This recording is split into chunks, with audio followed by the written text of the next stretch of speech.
ஆனால் அம்மன் ரோலுக்கு நம்ம எங்கே போய் முன்னோடி தேடுறது? ஆமாம், தேட முடியாது. ஸோ அவங்க எப்படி நடிச்சிருப்பாங்க அதை? ஆமாம். எப்படி? ஓ, அவங்களுக்கு வந்து அதுக்கு முன்னாடி அவங்க வேறு யாரும் நளினி மேடம் நிறைய போட்டிருக்காங்க. அதே மாதிரி வந்து இவங்க ரம்யா கிருஷ்ணன் மேடம் அம்மன் படத்தில், ஆமாம், அந்த அம்மன் படத்தில் பார்த்தீங்கன்னா அப்படியே தத்ரூபமாக இருக்கும் இந்த டான்ஸு. ஏன்னா அவங்க பரதநாட்டியம் தெரிஞ்சவங்க, ரொம்ப நல்லா இருக்கும். இந்த மாதிரி மீனா மேடம் இந்த மாதிரி நிறைய பேர் போட்டிருக்காங்க. இப்போ பார்த்தீங்கன்னா லேட்டஸ்ட்டாக நயன்தாரா கூட போட்டாங்கல்ல. ஃபுல்லாக அந்த நகை வந்து எல்லாம் தங்க நகை கிடையாது. ஆமாம், அந்த நகை வந்து அந்த அந்த வெளிச்சம் போடும்போது ஆமாம், ஒரு வேத்து கொட்டும். அப்போ அதெல்லாம் வந்து இது பண்ணும்போது என்னடா இதுன்னு தோணுமா? ஆமாம். ஆனால் அங்கே போனை விட்டு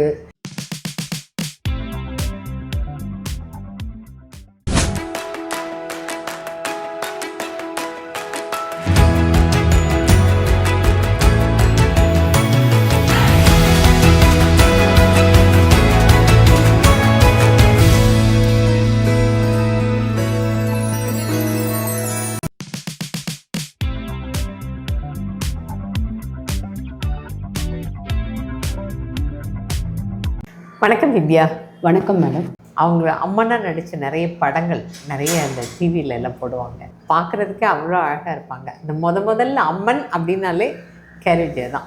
ஆமாம், நீங்கள் பார்த்தீங்கன்னா அந்த மாதிரி அப்பா ரோல், அம்மா ரோல், இந்த மாதிரிலாம் வந்து நமக்கு ஒரு முன்னோடி இருப்பாங்க. சரி, அவங்கள்லேருந்து நம்ம அப்சர்வ் பண்ணி நம்ம ஸ்டைலில் பண்ணலாம் அப்படின்றதுக்கு. ஆனால் அம்மன் ரோலுக்கு நம்ம எங்கே போய் முன்னோடி தேடுறது? ஆமாம், தேட முடியாது. ஸோ அவங்க எப்படி நடிச்சிருப்பாங்க அதை? ஆமாம், எப்படி?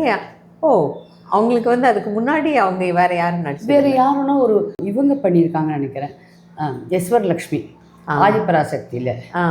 பட் இருந்தால் கூட அவங்க பண்ண ஓரளவுக்கு இவங்க டிஃப்ரென்ஸ் நிறைய இருக்கும். இவங்க நம்ம வீட்டு தெய்வம்ன்ற படத்தில் தான் ஆரம்பித்தாங்களாம் இந்த அம்மனா நடிக்க பண்ணுறதுக்கு. நான் ஒரு முறை வந்து அவங்களோட காளிகாம்பாள் கோவிலுக்கு அவங்க என்னை அழைச்சின்னு போனாங்க. நாங்கள் போனோம். சென்னையில் இருக்கு, சென்னையில் அருமையான கோயில். அப்போ போனப்போ அப்படியே போய் பார்த்துட்டு இருக்காங்க, சாமியவே போய் பார்த்துட்டு. வெளியில் வந்தோடனே நான் கேட்டேன், என்னம்மா சாமியே பார்த்துட்டு இருக்கீங்களேன்னு. இல்லை, அந்த சாந்தமான முகத்தை வந்து நான் எப்போவுமே என்ன பண்ணுவேன்னா அதை வந்து நான் மனசில் நினச்சிப்பேன். ஓ, மனசில் படமாக அப்படியே மனசில் ஏற்றிப்பாங்க. கண்ணை மூடிட்டு ஒரு நிமிஷம் தியானம் பண்ணி அவங்க எப்படி இருப்பாங்க, அந்த கண், இந்த மூக்கு எப்படி சாந்தமாக வச்சுருக்காங்க முகத்தை அப்படின்னு நான் நினச்சிட்டு, ஆஃப்கோர்ஸ் டைரக்டர் சொல்கிறது தான் நான் நடிக்கிறோம். பட் இருந்தால் கூட நம்மளுடைய அந்த எப்படி பண்ணுறோன்ற ஒரு இது இருக்கு இல்லையா, இன்புட்ஸு. ஸோ இவங்க நீங்கள் சொல்கிறத பார்த்தா சாமியாக அவங்க அம்மனா நடிக்கிறதுக்கு இவங்க வந்து அம்மனை பார்த்தே அம்மனா நடிச்சிருக்காங்க. ஆமாம், அவங்க நிறைய படங்கள் நடித்தாங்க. எப்போ என்ன இதனால எவ்வளோ நகையெல்லாம் எப்படி சமைப்பாங்க என்னன்னே தெரியல. இது ஒரு அருமையான இது கேட்டிங்க நீங்கள்.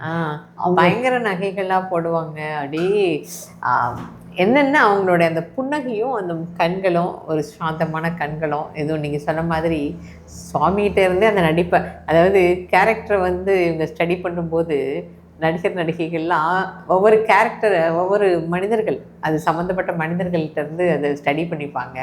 அம்மனா நடிக்கிறதுக்கு அம்மனையே ஸ்டடி பண்ணவங்க. அருமையான விஷயம் நீங்கள் சொன்னீங்க.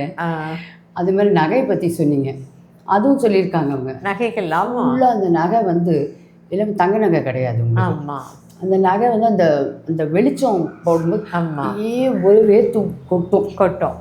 அப்போ அதெல்லாம் வந்து இது பண்ணும்போது என்னடா இதுன்னு தோணுமா? ஆமாம். ஆனால் அங்கே போனை விட்டு அதெல்லாம் மறந்துடுமா செட்டுள்ள போகும்போது. செட்டுள்ள போனோடனே அப்போ அங்கே போகும்போது அவங்க சொல்லுவாங்க, கைலாய செட்டா அங்கே விஜயா எனக்கே தெரிய மாட்டா. ஓ, இவங்களே அப்படி கரைஞ்சிடுறாங்க. அங்கே வேற ஒரு ஏதோ ஒரு சக்தி உள்ளே போகுது. அந்த அம்மனை தான் நாங்கள் உணர்வோம் சார், விஜயாங்க தெரியவே மாட்டா, எனக்கே தெரிய மாட்டா அப்படின்ற மாதிரி சொல்லுவாங்க. இப்போ வந்து கேஆர் விஜயம்மா அம்மனா நிறைய நடிச்சிருக்காங்க. அவங்க தான் ஒரு அதிகமாக அம்மன் அப்படின்னாலே அவங்க தான் நடித்தது. அதுக்கப்புறம் நிறைய பார்த்திங்கன்னா நிறைய நடிகைகள் வந்து அம்மனாக நடிக்கிறதுக்கு நிறைய படங்கள் வந்தது. ஒரு குறிப்பிட்ட காலகட்டத்தில் வந்து நீங்கள் பார்த்தீங்கன்னா 90ஸ்லாம் நிறைய படங்கள் வந்தது. அம்மன்கிற பேர்லேயே வந்தது. ரம்யா கிருஷ்ணன் அம்மனா வந்தாங்க, மீனா வந்தாங்க, அப்புறம் நளினி வந்தாங்க. இது மாதிரி நிறைய. இப்போ லேட்டஸ்ட்டாக இவங்க கூட நம்ம நயன்தாரா கூட வந்தாங்க. இது போல் அவங்களுக்கு கேர்ஜா அம்மாவுக்கு அப்புறம் வந்த நடிகைகள் அம்மன் அந்த கேரக்டர்ஸ் எல்லாம் இருக்கு இல்லையா, அதெல்லாம் பார்க்கும்போது அவங்க என்ன நினச்சாங்க? நிறைய பேர் அவங்களுக்கு அப்புறம் நடித்தவங்க இருக்காங்க. அவங்க எல்லாமே நல்லா தான் பண்ணுறாங்கன்னுவாங்க எப்பயுமே. ரம்யா கிருஷ்ணன் மேடம் அம்மன் படத்தில், ஆமாம், அந்த அம்மன் படத்தில் பார்த்தீங்கன்னா அப்படியே தத்ரூபமாக இருக்கும் இந்த டான்ஸு. ஏன்னா அவங்க பரதநாட்டியம் தெரிஞ்சவங்க, ரொம்ப நல்லா இருக்கும். இந்த மாதிரி மீனா மேடம் இந்த மாதிரி நிறைய பேர் போட்டிருக்காங்க. இப்போ பார்த்தா லேட்டஸ்ட்டாக நயன்தாரா கூட போட்டாங்கல்ல, அது பார்த்து சொன்னாங்க மூக்குத்தி அம்மன் ரொம்ப நல்லா பண்ணியிருக்காங்க நயன்தாரா அப்படின்ட்டு. ரொம்ப டிஃப்ரெண்ட்டாக இருந்தது. இப்போ வந்து நான் நடுவில் பார்த்தீங்கன்னா நடுவில் சில படங்களில் கம்ப்யூட்டர் கிராஃபிக்ஸ்லாம் இது பண்ணுவாங்க. அதில் எனக்கு அவ்வளோ இது கிடையாது. உதாரணமாக இப்போ ஒரு சூலாயுதம் வருது அப்படின்னு சொன்னால் ஒரு 100 சூலாயுதம் வரும் அந்த மாதிரி. இல்லை ஒரு எலுமிச்சம்பழம் போடும், ஒரு 1000 எலுமிச்சம்பழம் ஓடும். அந்த மாதிரிலாம் பண்ணால் ஒரு நேச்சுரலாக இல்லாமல் ஒரு கிராஃபிக்ஸுங்கிறது தெரியும், பக்தி வராது நமக்கு அப்படின்வாங்க விஜயாம்மா. இந்த மாதிரி சீன்ஸில் அவ்வளோ பக்தியாக இருக்காது. ஆனால் இந்த மூக்குத்தி அம்மன் அந்த மாதிரி இல்லை, நல்லா இதுவாக இருந்தது. அப்படி வந்து இவங்க நடிக்கும்போது நயன்தாரா பற்றி ஒரு விஷயம் சொன்னாங்க. என்னதுன்னா, ஏர்போர்ட்டில் இவங்க போகிறாங்களாம், அந்த பொட்டி இதெல்லாம் வச்சுட்டு அந்த ட்ராலி தள்ளிட்டு, ஆண்டி நான் தள்ளுறேன் அப்படின்னு அவங்க வந்து தள்ளி கொடுத்தாங்க. எல்லாரும் சொல்கிறாங்க இந்த மாதிரி வந்து லேடி சூப்பர் ஸ்டாருன்ட்டு.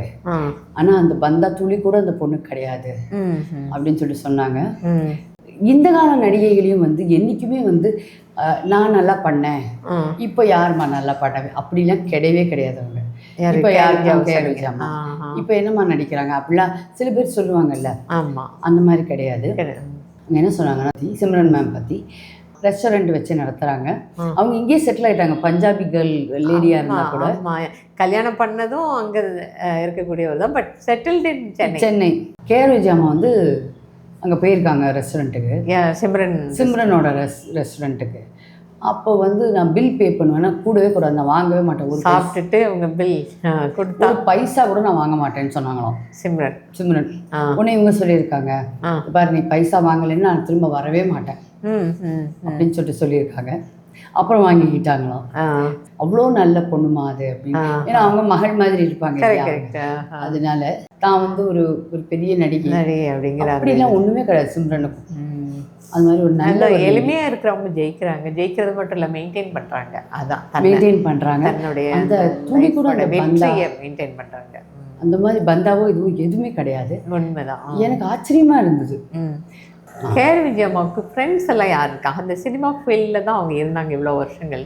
ஸோ அவங்க ஃப்ரெண்ட்ஸுன்னு யார் இருக்கா? அவங்க வந்து பேசிக்கலாக நிறைய பேச மாட்டாங்க, அதிகமாக பேசாத ஒரு, அதாவது இன்ட்ரோவர்ட்னு சொல்லுவாங்க இல்லையா, அந்த மாதிரியான ஒரு பர்சன்.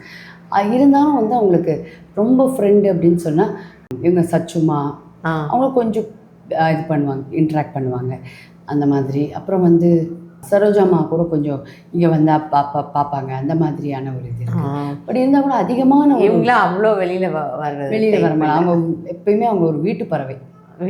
ஆமாம், அவங்க ஹஸ்பண்டு அவங்க குழந்தை.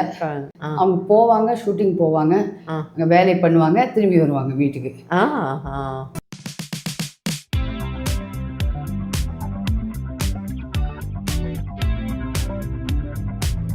பாரத விலாசன்னு சொல்லுவாங்க இல்லையா, அந்த மாதிரி அவங்க வந்து சவுத் இந்தியன் விலாசன்னு சொல்லலாம் அவங்கள. அப்படி ஏன்னா அவங்கள வந்து திருச்சூரில் பிறந்தாங்க, அவங்க அம்மா மலையாளி, அப்பா வந்து ஆந்திர பிரதேச சேர்ந்தவர். ஆந்திர பிரதேஷ். இவங்க வந்து வளர்ந்ததெல்லாம் பழனியில், தமிழ்நாடு. அம்மா வந்து மலையாளி, அப்பா வந்து ஆந்திரா. பிறந்து வளர்ந்ததெல்லாம் சின்ன வயசுல தமிழ்நாடு. இன்ஃபேக்ட் வந்து அவங்க வீட்டில் பார்த்தீங்கன்னா ஒரு தமிழ் நாளேடு தான் வாங்கிட்டு இருந்தாங்க.